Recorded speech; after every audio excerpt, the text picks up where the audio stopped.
Dear students, let us discuss the first module of our fluid mechanics today. As we already discussed, the first module include basic properties of fluid and pressure of fluid and its measurements. So before going to that, we can first define what is a fluid. We have already discussed this in the introductory video. A fluid is any substance that can flow is known as fluid. Any substance that can flow is known as fluid. Okay, ഏതൊക്കെയാണ് അപ്പോൾ നമുക്ക് അറിയാവുന്ന flow ചെയ്യുന്ന ആളുകൾ? Liquids, all liquids can flow. Gases, all gases can flow. So these liquids and gases are together known as fluid. So then what is fluid mechanics? Fluid mechanics എന്ന് പറഞ്ഞാൽ എന്തായിരിക്കും അപ്പോൾ? Fluid mechanics is the study of various behavior of fluids when it is in rest or in motion. This fluid mechanics have three sub-branches: statics, fluid kinematics and fluid dynamics. ഇത് നിങ്ങൾ മുന്നേ engineering മെക്കാനിക്സിൽ പഠിച്ചിട്ടുണ്ടാവും ഇങ്ങനെ ഒരു sub division. ഇവിടെയും അതേപോലെ അവിടെ നമ്മൾ റിജിഡ് ബോഡീസ് ഒക്കെയാണ് കൺസിഡർ ചെയ്തത്. ഇവിടെ നമ്മൾ ഫ്ലൂയിഡ് ആണ് കൺസിഡർ ചെയ്യുന്നത്. Then fluid statics means it is the study of behavior of fluids when it is in rest. അതായത് ഒരു ബീക്കറിൽ നമ്മളൊരു സം എമൗണ്ട് ഓഫ് വാട്ടർ എടുക്കുകയാണ്, അല്ലെങ്കിൽ നമ്മളൊരു ടാങ്കിൽ ഇത്തിരി വെള്ളം എടുക്കുകയാണ്. ഓക്കെ, അങ്ങനെയൊക്കെ അവിടെ ഫ്ലോ ഇല്ല, പക്ഷെ ആ ബീക്കറിൻ്റെ വോൾസിലേക്ക് ഈ നമ്മുടെ ഫ്ലൂയിഡ് ഒരു പ്രഷറൊക്കെ അപ്ലൈ ചെയ്യും. അങ്ങനെ ആ ബിഹേവിയർ ഒക്കെ സ്റ്റഡി ചെയ്യുന്ന ബ്രാഞ്ച് ഓഫ് ഫ്ലൂയിഡ് മെക്കാനിക്സ് ആണ് fluid statics. Then next is fluid kinematics. Fluid kinematics എന്തായിരിക്കും? കൈനമാറ്റിക്സ് എന്നൊക്കെ പറയുമ്പോൾ it is related with the motion. So fluid kinematics is the study of fluids when it is under motion without considering the forces causing motion. നമ്മൾ നേരത്തെ പറഞ്ഞതുപോലെ ബീക്കറിലല്ല, ഇവിടെ ഒരു flowing fluid ആണ്. ഒരു ഫ്ലോയിങ് വാട്ടർ ആവാം, ഫ്ലോയിങ് ഓയിൽ ആവാം. ഒരു പൈപ്പിലൂടെ ഓയിൽ നമ്മൾ ട്രാൻസ്പോർട്ട് ചെയ്യാം, അല്ലെങ്കിൽ ഒരു റിവറിലൂടെ ഉള്ള ഫ്ലോ ആവാം വാട്ടറിൻ്റെ. അതിനൊക്കെ കുറിച്ചുള്ള സ്റ്റഡിയാണ് kinematics. But here we are not considering the forces causing that motion. ഇപ്പോൾ നമ്മൾ ഒരു റിവർ എടുക്കുകയാണെങ്കിൽ അതിൽ ഫോഴ്സ് എന്താണ്? Force behind the flow is gravity. Under ഗ്രാവിറ്റിയാണ് നമ്മൾ ഒരു റിവറിൽ ഫ്ലോ നടക്കുന്നത്. But in kinematics we are not considering gravity. We are not considering the forces causing that motion. Then the third branch is dynamics. Similar to kinematics, dynamics is the study of fluids when it is in motion, but with considering the forces causing that motion. ഇവിടെ kinematics we are not considering any forces, but in dynamics we are considering the forces behind this motion. So ഇപ്പം നമ്മളൊരു pressure pipe flow എടുക്കുകയാണ്. പൈപ്പിൽ under pressure നമ്മൾ ഒരു oil transport ചെയ്യണം. ഒരു oil വെല്ല നമ്മൾ പുറത്തേക്ക് ഒരു ഓയിൽ ട്രാൻസ്പോർട്ട് ചെയ്യണം. to require power and pressure. And in the study of that fluid, that oil, if we are considering the pressure causing the flow of that oil, it comes under dynamics. That is the difference between kinematics and dynamics. It's not included in your syllabus. നമുക്ക് സിലബസിൽ പഠിക്കണമെന്നോ എക്സാമിന് ചോദിക്കുമെന്നോ പറഞ്ഞിട്ടില്ല. പക്ഷേ it's very very important because ഇത് നമ്മൾ competitive exams like gate, IAS അല്ലെങ്കിൽ PSC exams ഒക്കെ നമ്മൾ സ്ഥിരമായിട്ട് കണ്ടുവരുന്ന ചോദ്യമാണ്. ഇതിൻ്റെ ഡെഫിനിഷൻ തന്നിട്ട് ഏത് ബ്രാഞ്ച് ഓഫ് ഫ്ലൂയിഡ് മെക്കാനിക്സ് ആണെന്ന് ചോദിക്കാറുണ്ട്. So it is important. Now let's come to the syllabus. Your syllabus, the first topic is basic properties of fluid like mass density, weight density, viscosity and specific gravity. Then ആ സിലബസിൽ തന്നെ mention ചെയ്തിട്ടുണ്ട്. ഈ portion നമുക്ക് ഒരു question പോലും expect ചെയ്യണ്ട. But നിങ്ങൾ എക്സ്പെക്ട് ചെയ്യാവുന്ന ക്വസ്റ്റ്യൻസ് ചെയ്യണമെങ്കിൽ നിങ്ങൾക്ക് ഈ ഡെഫിനിഷൻസ് അറിഞ്ഞിരിക്കണം. So it is very very important. ഈ ഫ്ലൂയിഡ് മെക്കാനിക്സിൽ ഏറ്റവും ഇമ്പോർട്ടൻ്റ് ആയിട്ടുള്ള പോർഷൻ ഇതാണെന്ന് വേണമെങ്കിൽ പറയാം. ഇതിൽ നിന്ന് ഒരു ക്വസ്റ്റ്യൻ പോലും ചോദിക്കില്ലെങ്കിൽ കൂടെ ഏറ്റവും ഇമ്പോർട്ടൻ്റ് ആയിട്ടുള്ള portion basic definition of this properties. എന്തുകൊണ്ടാണെന്ന് വെച്ചാൽ നിങ്ങൾക്ക് മൊഡ്യൂൾ 1 ബാക്കി പ്രഷർ മെഷർമെൻറ്റ് ചെയ്യണമെങ്കിലോ അല്ലെങ്കിൽ മൊഡ്യൂൾ 2 മൊഡ്യൂൾ 3 മൊഡ്യൂൾ 4 മൊഡ്യൂൾ 5 ചെയ്യണമെങ്കിലോ ഈ ബേസിക് ഡെഫിനിഷൻ അറിയില്ലെങ്കിൽ നിങ്ങൾക്ക് ഒന്നും ചെയ്യാൻ പറ്റില്ല. നമ്മൾ മാത്സിൽ പ്ലസ് ഓർ മൈനസ് പഠിക്കുന്നത് പോലെയാണ് ഫ്ലൂയിഡ് മെക്കാനിക്സിൽ ഈ ബേസിക് ഡെഫിനിഷൻസ് പഠിക്കുന്നത്. Okay, so let's move on to the basic definitions. So in your syllabus we have to study various properties: mass density, then specific weight,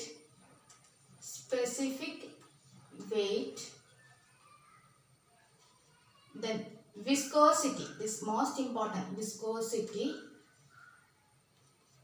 and specific gravity.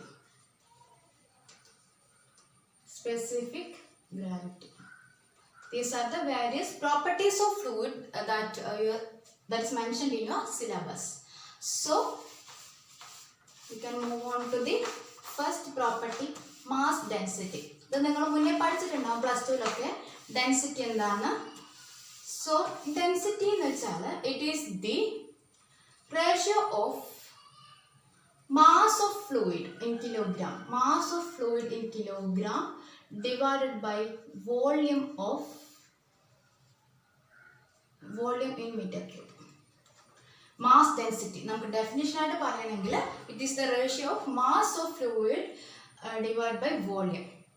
Okay, എന്ന് വെച്ചാൽ നിങ്ങൾ ഒരു metre cube of tank എടുക്കുകയാണെങ്കിൽ അതിൽ നമുക്ക് എടുക്കാൻ കഴിയുന്ന ഫ്ലൂയിഡിൻ്റെ mass, അതിനാണ് നമ്മൾ മാസ് ഡെൻസിറ്റി എന്ന് പറയുന്നത്. It is the mass in kilogram of the fluid that is contained in the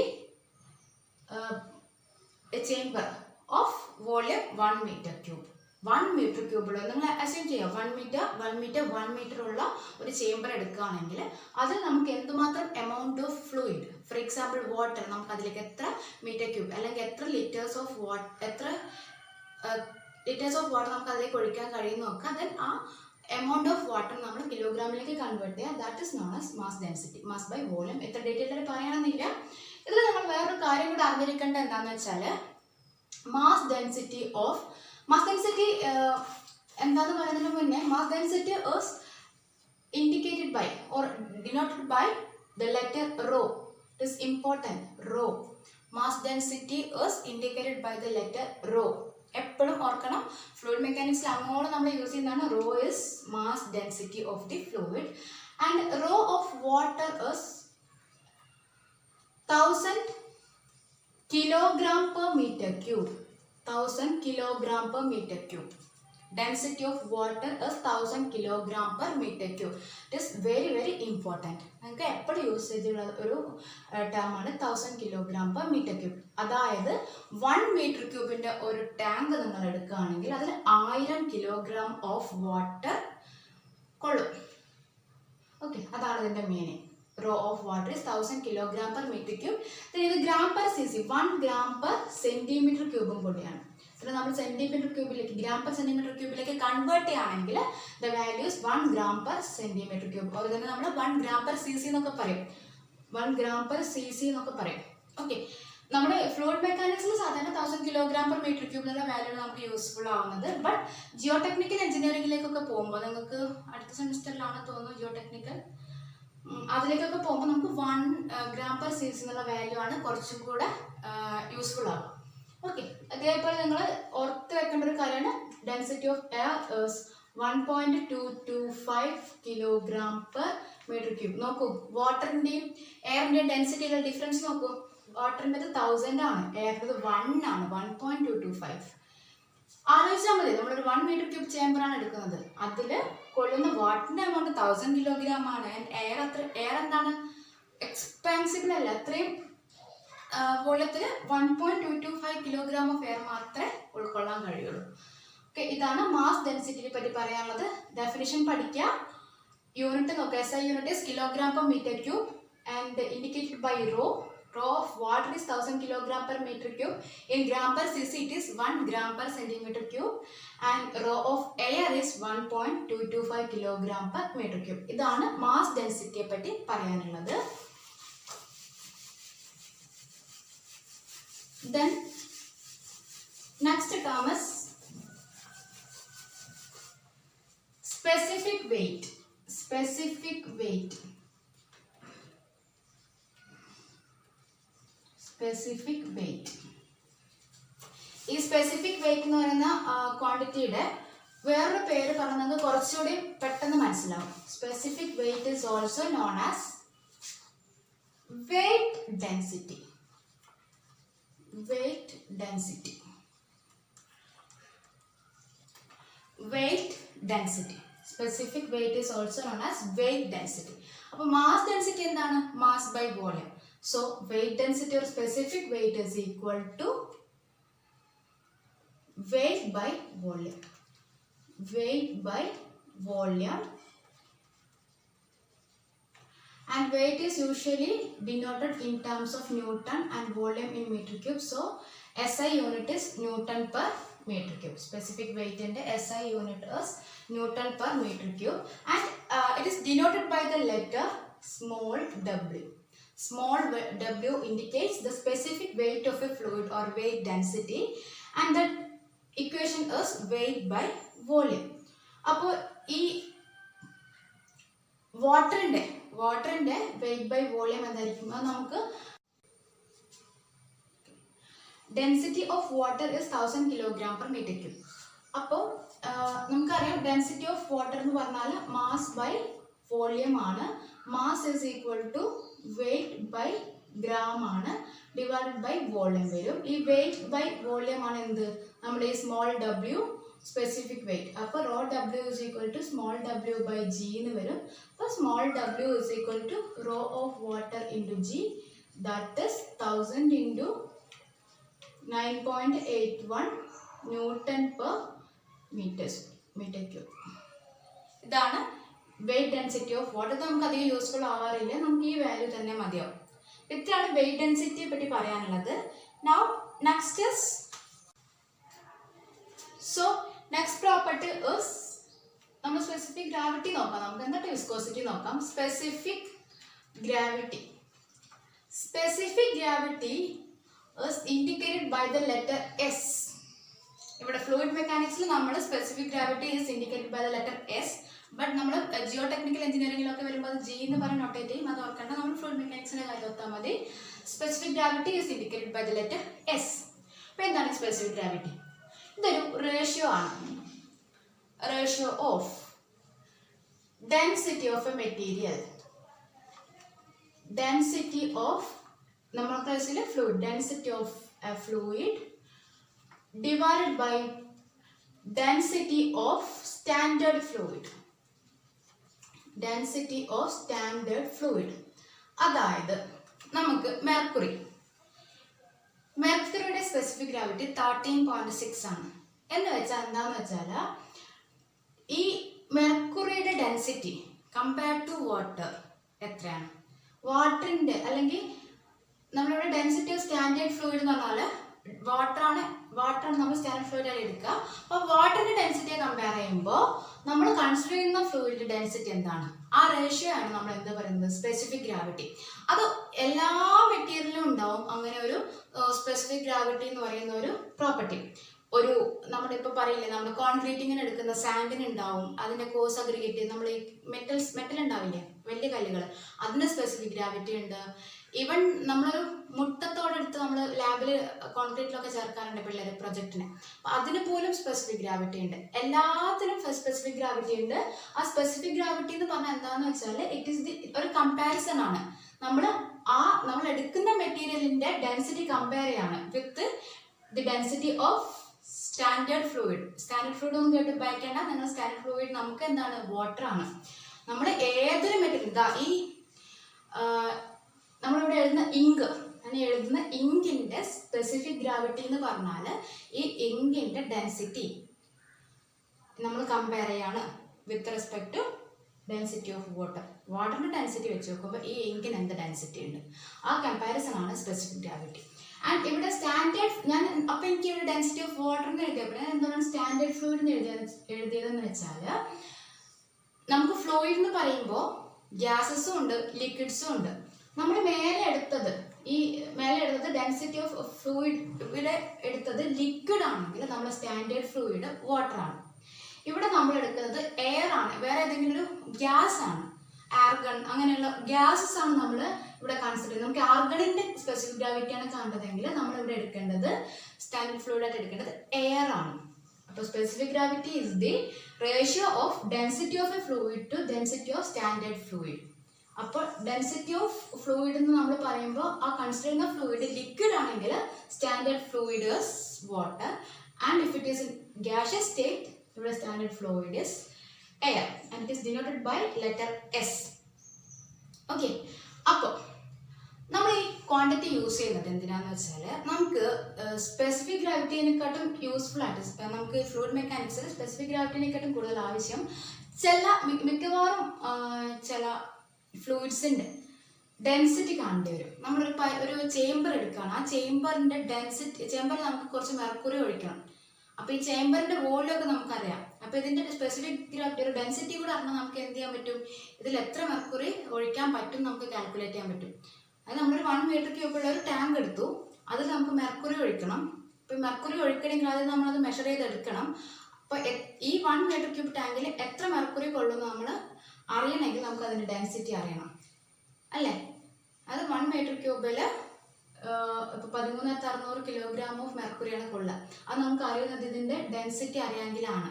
അപ്പോൾ ഇതിനെങ്ങനെ അത് യൂസ് ചെയ്തെന്ന് വെച്ചാൽ, നമുക്കറിയാം specific gravity S of mercury is 13.6. നമുക്ക് കാണേണ്ടത് 1 മീറ്റർ ക്യൂബ് ടാങ്കിൽ എത്ര കിലോഗ്രാം ഓഫ് മെർക്കുറി കൊള്ളുന്നതാണ്. It is known as density of fluid.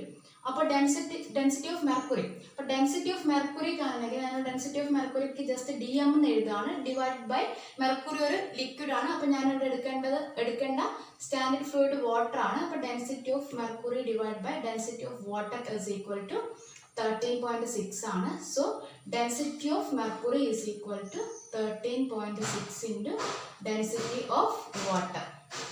അപ്പോൾ ഡെൻസിറ്റി ഓഫ് വാട്ടർ നമുക്ക് എത്രയാണെന്ന് അറിയാം, 1000 കിലോഗ്രാം പെർ മീറ്റർ ക്യൂബ് ആണ് നമുക്ക് അറിയാലോ. അപ്പോൾ density of mercury is 13,600 kilogram per metre cube. അതായത് നമ്മളെടുത്ത ഈ 1 മീറ്റർ ക്യൂബ് ചേമ്പറിൽ 13,600 കിലോഗ്രാം ഓഫ് മെർക്കുറി ഉൾക്കൊള്ളിക്കാൻ കഴിയും. അപ്പോൾ നമ്മൾ അത്രയും മെർക്കുറി മെഷർ ചെയ്ത് എടുക്കണം. അപ്പോൾ ഇതാണ് ഇതിൻ്റെ യൂസേജ്. നിങ്ങൾ ഇതൊന്നും ഓർക്കേണ്ട, just specific gravity is the ratio of density of fluid to density of standard fluid എന്ന് ഓർത്ത് വെക്കുക. നമുക്ക് എടുക്കുന്ന ഫ്ലൂയിഡ് ലിക്വിഡ് ആണെങ്കിൽ സ്റ്റാൻഡേർഡ് ഫ്ലൂയിഡ് വാട്ടർ, എടുക്കുന്ന ലിക്വിഡ് ഗ്യാഷ്യസ് സ്റ്റേറ്റിലാണെങ്കിൽ സ്റ്റാൻഡേർഡ് ഫ്ലൂയിഡ് എയർ. ഇത്രയാണ് നമ്മൾ അറിഞ്ഞിരിക്കേണ്ട കാര്യം ഇതിൽ. ഇനി ഈ സ്പെസിഫിക് ഗ്രാവിറ്റിക്ക് യൂണിറ്റ് ഉണ്ടാവോ? Specific gravity is a unitless quantity. എന്തുകൊണ്ടാണ്? അതൊരു റേഷ്യോ ആണ്. മേലെ ഡെൻസിറ്റി നമ്മളെങ്ങനെയാണ് യൂണിറ്റ് കണ്ടുപിടിക്കുക? ഇങ്ങനെ ഒരു റേഷ്യോ ഉണ്ടെങ്കിൽ മേലെയുള്ള യൂണിറ്റ് എഴുതും, താഴെയുള്ള യൂണിറ്റ് എഴുതും. ഓക്കെ, അപ്പോൾ ഇതാണ് അതിൻ്റെ യൂണിറ്റ് വരിക. ഇവിടെ മേലെയും താഴെയും ഡെൻസിറ്റിയാണ്. Unit is kilogram per metre cube in both nominator and denominator. അപ്പോൾ ഇവിടെ നമുക്ക് യൂണിറ്റ് ഇല്ല. Specific gravity is a unitless quantity. Important ആണ്. Specific gravity is a unitless quantity. Okay, അപ്പോൾ ഇതാണ് സ്പെസിഫിക് ഗ്രാവിറ്റിയെ പറ്റി പറയാനുള്ളത്. Next is viscosity. വിസ്കോസിറ്റി ആണ് അടുത്തത്. നമുക്ക് ഡീറ്റെയിൽ ആയിട്ട് പറയാം. വിസ്കോസിറ്റി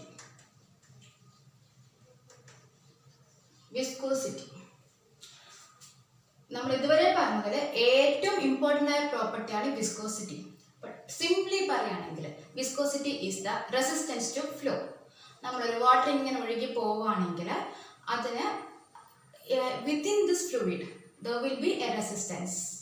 അതായത് നമ്മൾ ഫ്ലൂയിഡ് ഇങ്ങനെ വാട്ടർ ഇങ്ങനെ ഒഴുകി പോകുന്നത് പോലെ നമ്മൾ കാണുന്നതേ ഉള്ളൂ. Actually it is flowing layer by layer.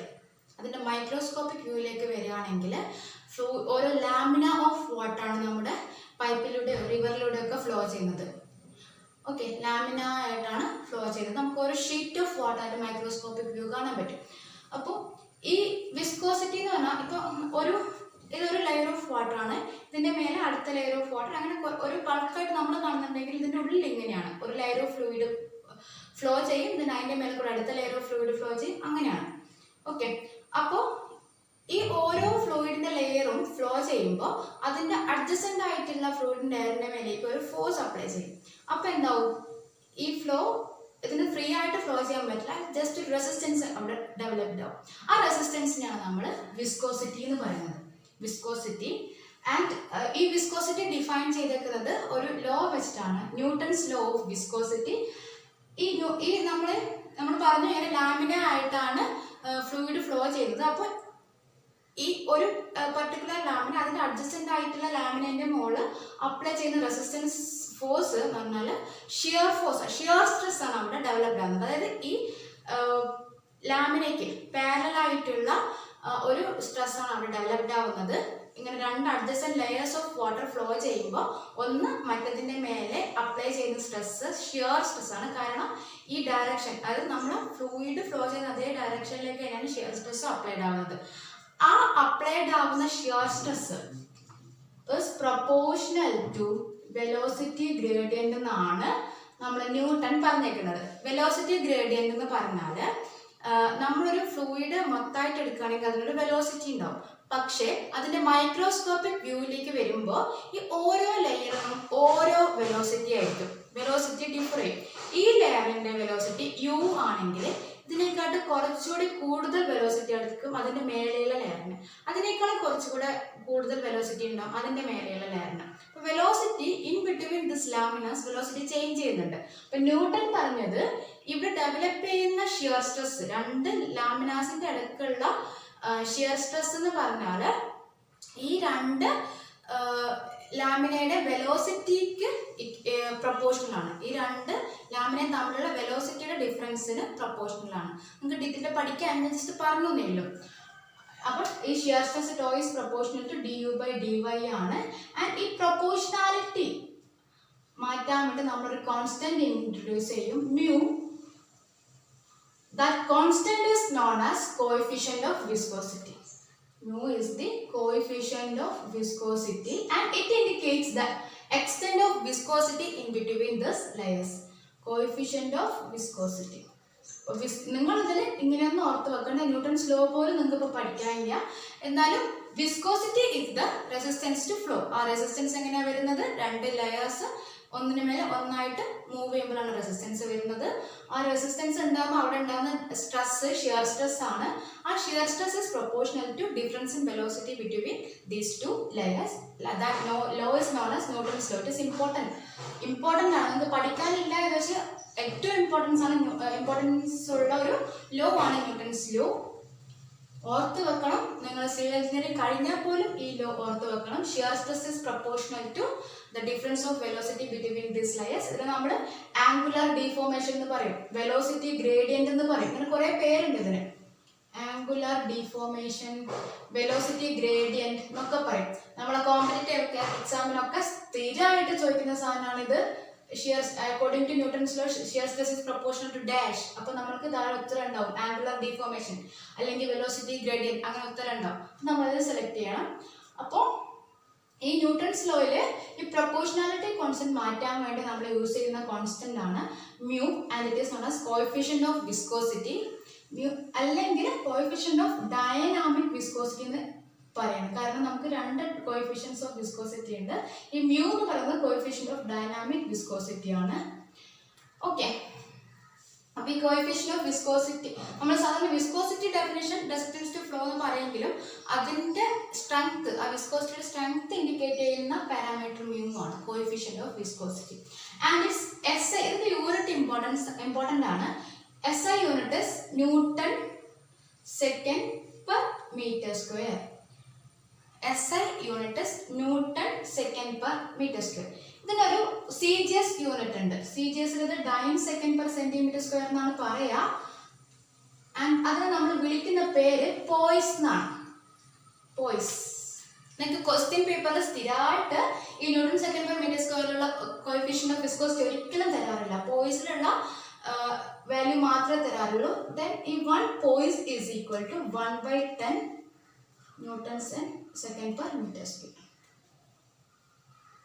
1 poise is equal to 1 by 10 Newton second per meter square. Okay, ഇത് ഓർത്ത് വെക്കുക.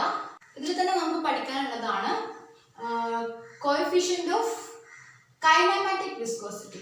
കൈനമാറ്റിക് കോഎഫിഷ്യന്റ് നമ്മൾ സാധാരണ പറയാറില്ല, കൈനമാറ്റിക് വിസ്കോസിറ്റി എന്നാണ് പറയാറ്. കൈനമാറ്റിക് വിസ്കോസിറ്റി ന്യൂ എന്നാണ് ഇതിന്റെ ലെറ്റർ, ഇൻഡിക്കേറ്റ് ചെയ്യുന്ന letter, and it is the ratio of dynamic viscosity divided by density. Kinematic viscosity is dynamic viscosity divided by density. ഈ ടേമിനാണ് നമ്മൾ കൈനമാറ്റിക് വിസ്കോസിറ്റി എന്ന് പറയുന്നത്. ആൻഡ് അതിന്റെ യൂണിറ്റ് എന്ത് വരും?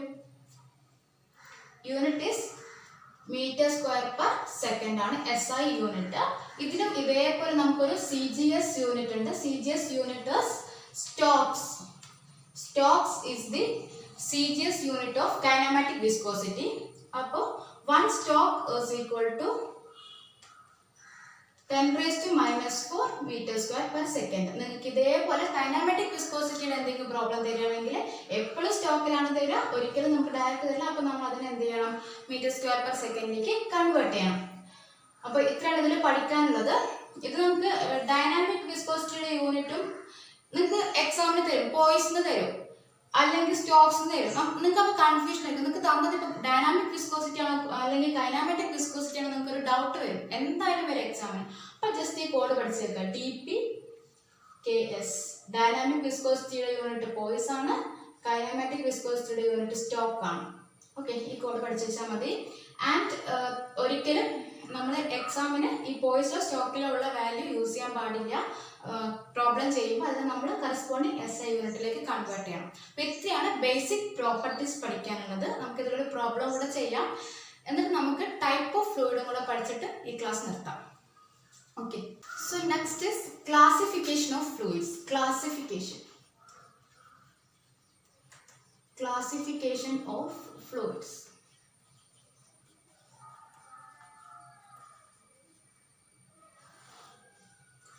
Then there are 5 classes of fluids.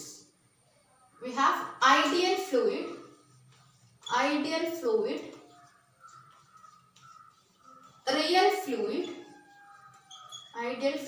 real fluid, Newtonian fluid,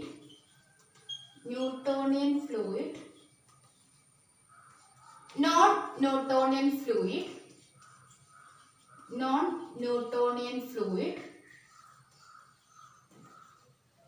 and final one is ideal plastic fluid. Okay, അപ്പോൾ ideal fluid ideal ആണ്. അതിന് no viscosity, no compressibility and no surface tension. Ideal fluid has no viscosity, no compressibility and no surface tension. നമുക്ക് ഈ ideal fluid ഒരു ഇപ്പോൾ ഈ ഫ്ലോറിലൂടെ ഒഴുകാണെന്ന് വിചാരിക്കുക, without any viscosity. അങ്ങനെ ഉണ്ടാവുമോ? അങ്ങനെ കേസ് ഉണ്ടാവുമോ? ഇല്ല. ദെൻ അത് നമുക്ക് ഒട്ടും കംപ്രസ് ചെയ്യാൻ പറ്റില്ല. നമുക്ക് ചിലപ്പോൾ വിശ്വസിക്കാൻ പറ്റില്ല, കാരണം വാട്ടർ നമുക്ക് അങ്ങനെ കംപ്രസ് ചെയ്യാൻ പറ്റില്ല. പക്ഷേ വാട്ടറിന് പോലും ഒരു ചെറിയ കംപ്രസിബിലിറ്റി ഉണ്ട്. Then no surface tension. ഇത് ഒരു ഐഡിയൽ കേസ് മാത്രമാണ്. Ideal fluid is a total imaginary fluid and does not have any viscosity, any surface tension, any compressibility. Such fluid is known as ideal fluid and it is totally imaginary. Then second one is real fluid. Real fluid ആണ് നമ്മൾ water, അതൊക്കെ real fluid ആണ്. Real fluid is any fluid which possess some amount of viscosity. That's known as real fluid. അപ്പോൾ എല്ലാ ഫ്ലൂയിഡിനും some amount of viscosity ഉണ്ടാവും. So നമുക്ക് പരിചയമുള്ള എല്ലാ ഫ്ലൂയിഡ്സും റിയൽ ഫ്ലൂയിഡ്സ് ആണ്. ഓക്കെ, ഐഡിയൽ എന്ന് പറഞ്ഞാൽ ഒരു ഇമാജിനറി കൺസെപ്റ്റ് ആണ്. റിയൽ ഫ്ലൂയിഡ് എന്ന് പറഞ്ഞാൽ every liquids or every fluids which has some amount of viscosity is known as real fluid. Then Newtonian fluid. ഞാനിപ്പോൾ ന്യൂട്ടൺസ് ലോ പറഞ്ഞില്ലേ, ആ ന്യൂട്ടൺസ് ലോ ഒബേ ചെയ്യുന്ന ഫ്ലൂയിഡ്സ് ആണ് ന്യൂട്ടോണിയൻ ഫ്ലൂയിഡ്സ്. എന്തായിരുന്നു Newton's law? Shear stress. ഒരു fluid flow ചെയ്യുമ്പോൾ അതിൻ്റെ ഓരോ ലെയറും അതിൻ്റെ അഡ്ജസൻറ്റ് ലെയറിലേക്ക് അപ്ലൈ ചെയ്യുന്ന shear stress is proportional to difference of velocity between that layers. അതാണ് Newton's law. And if fluid obeys Newton's law, such a flow is known as Newtonian fluid. അങ്ങനെ അല്ലാത്ത ഫ്ലൂയിഡ്സ് ഉണ്ട്. ഈ shear stress is not proportional to this velocity difference, അങ്ങനെയുള്ള fluids ഉണ്ട്. അതുകൊണ്ട് നമ്മൾ അത് ഒബേ ചെയ്യുന്ന ഫ്ലൂയിഡ്സിനെ ന്യൂട്ടോണിയൻ ഫ്ലൂയിഡ് എന്നും ഒബേ ചെയ്യാത്ത ഫ്ലൂയിഡ്സിനെ നോൺ ന്യൂട്ടോണിയൻ ഫ്ലൂയിഡ് എന്നും പഠിക്കുന്നത്. ഓക്കെ, ഓർത്ത് വെച്ചാൽ മതി. Newtonian fluid is any fluid which obeys Newton's law. That is, in such fluids the shear stress is proportional to angular deformation or velocity gradient. And other liquids or other fluids which does not obey Newton's law is known as non-Newtonian fluid. അവിടെ shear സ്ട്രെസ്സിനും velocity ഗ്രേഡിയന്റിനും ഒരു linear relationship ഇല്ല. Okay, then last one is ideal plastic fluid. Ideal plastic fluid എന്ന് പറഞ്ഞാൽ ഇതിന് already ഒരു ഇത് ഇപ്പോൾ statistic അല്ലെങ്കിൽ ഓൾറെഡി അതിനൊരു ഷിയർ സ്ട്രെസ് ഉണ്ടാവും.